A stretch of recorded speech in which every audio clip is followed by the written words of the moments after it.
Hey, what's going on, guys? So last weekend, I caught a cold, and I've been recovering from this cough, so please bear with me. And it reminded me about something in marriage, dealing with responsibilities.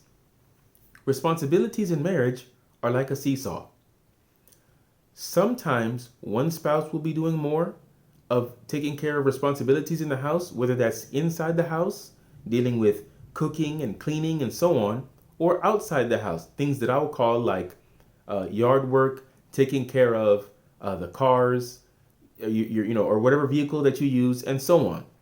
Those responsibilities, they ebb and flow. Sometimes one person will be taking more of the responsibility. Sometimes the other will be taking more of the responsibility.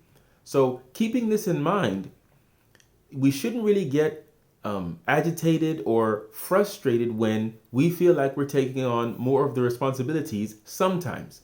Now, if it's a regular thing, if you're always taking on more of the responsibility, then you need to have a discussion with your spouse. That makes sense. But if it happens only sometimes, it's okay, because usually when you have to take on more of the responsibility, your spouse can't do that for a very good reason.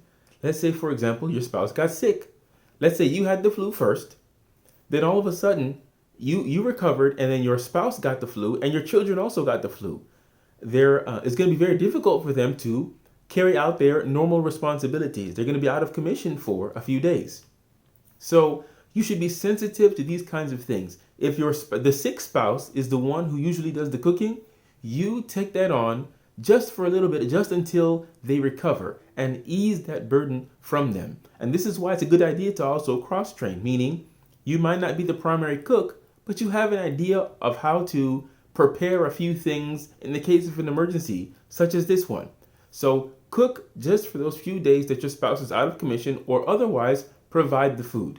Once again, in marriage, responsibilities is like a seesaw. Sometimes you'll be doing more of the responsibilities. Sometimes your spouse will be doing more of the responsibilities. It might happen just for a week. It might happen for a year. It might happen in different stages of your marriage. Maybe right now at the 5-year mark, you do more. At the 10-year mark, your spouse might be doing more because of a variety of things that might be going on in your lives. Keep that in mind before you get frustrated with the fact that maybe you're doing a little bit more than your spouse is in terms of taking care of a home. Talk to you guys later. Assalamu alaikum.